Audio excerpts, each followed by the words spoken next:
Tunamshukuru Mungu sana kwa wema na upendo wake mkubwa anafanya juu yetu. Zaidi tunafika mwezi wa tano, na mwezi wa tano ni mwezi wa baraka.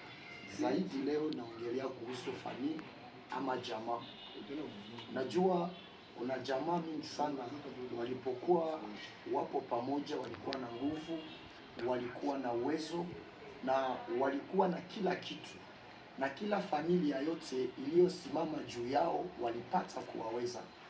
Lakini baadhi ya watu wengi sana, jamaa nyingi sana zimevamiwa na nguvu za shetani, na focus ya shetani ni kutaka wale watu watengane, na wanapotengana deja pale familia yote nguvu inamezwa. Upendwa, jitahidi sana kurudisha umoja katika familia yako na itakuwa baraka sana, kwa maana huko tunaendelea, kuna mengi utasikia kuhusu familia, nini namfanya jamaa ikuwe na nguvu.